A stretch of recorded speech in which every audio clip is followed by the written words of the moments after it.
Hi friends, welcome to news pocket. UP CM Yogi Adityanath తన రాష్ట్రంలోని ప్రభుత్వ అధికారులకు స్పష్టమైన హెచ్చరికలు జారీ చేశారు.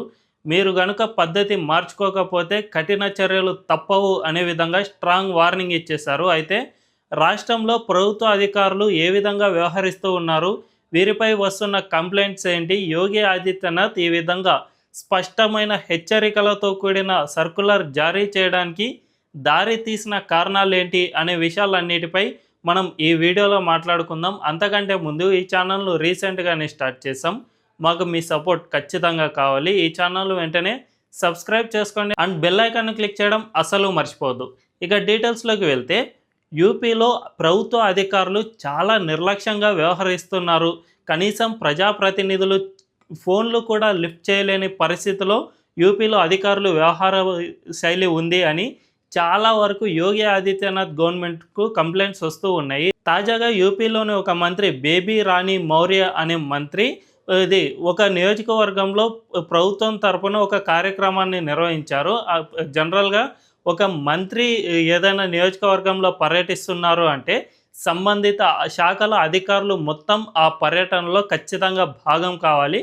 అక్కడ ప్రజలు ఏవైనా సమస్యలు ఉన్నాయా అని చెబితే వెంటనే పరిష్కరించేందుకు వీలవుతుంది. కాబట్టి ఖచ్చితంగా ప్రోటోకాల్ ప్రకారం అయితే ప్రతి ఒక్క అధికారి ఆ మంత్రి వెంట ఖచ్చితంగా ఉండాలి. కానీ రీసెంట్గా బేబీ రాణి మౌర్య ఒక నియోజకవర్గంలో పర్యటించగా ఏ ఒక్క అధికారి కూడా ఆ పర్యటనకు హాజరు కాలేదు. ఇది ఎంత పెద్ద తప్పిదమో మనందరికీ ఇట్టే అర్థమైపోతుంది. దీంతోపాటు రీసెంట్గానే మరో ఇన్సిడెంట్ కూడా జరిగింది.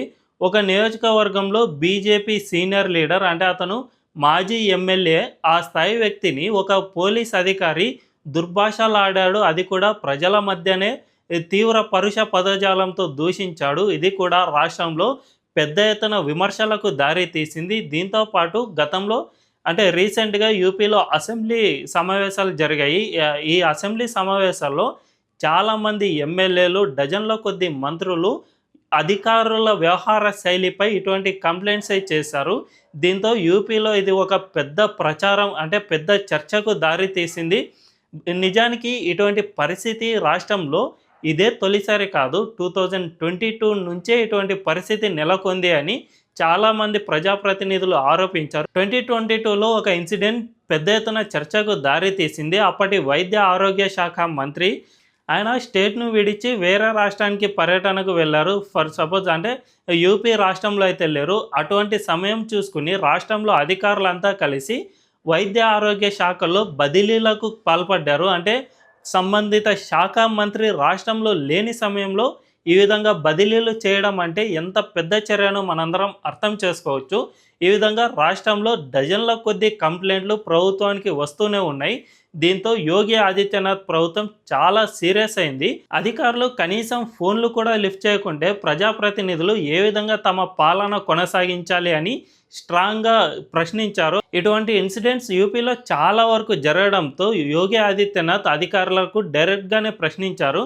చాలా వరకు నియోజకవర్గంలో ఏం జరుగుతుంది అంటే జనరల్గా ఎమ్మెల్యేలు లేదంటే ఎంపీలు, మంత్రులు ఇటువంటి వారి దగ్గర సామాన్య ప్రజలు ఏవో ఒకటి వినతి పత్రాలను తీసుకొని వస్తూ ఉంటారు. వాటిని పరిశీలించి సంబంధిత అధికారులకు ఫోన్లు చేయడము, అంటే అవైలబుల్లో ఉంటే వెంటనే చెప్పేస్తారు, లేదు అంటే ఫోన్లలో చెప్పడము, ఇటువంటివి చేస్తూ ఉంటారు. దీంతో సంబంధిత కలెక్టర్ కానీ లేదంటే తహసీల్దార్ ఇటువంటి వాళ్ళంతా ఆ వినతి పత్రాన్ని పరిశీలించి దానికి సంబంధిత అనుమతులు అన్నీ ఉంటే ఖచ్చితంగా ఆ పథకము లేదంటే ఏదైనా సమస్య ఉంటే అది మొత్తం తీర్చేసే వరకు ఖచ్చితంగా చర్యలు తీసుకునే ఉంటారు.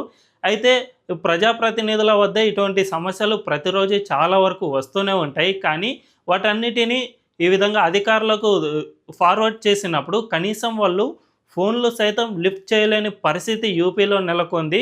దీంతో చాలామంది ఎమ్మెల్యేలు, ప్రజాప్రతినిధులు చాలా వరకు ఇబ్బందులను ఎదుర్కొంటూ ఉన్నారు.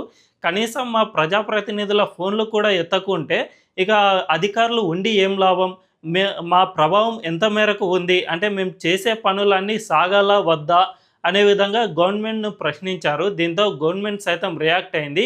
యోగి ఆదిత్యనాథ్ గురించి మనందరికీ తెలుసు. ఎవరైనా అధికారి కనుక తోక జాడిస్తే మొత్తం సెట్ రైట్ చేసే వరకు అస్సలు వదలరు.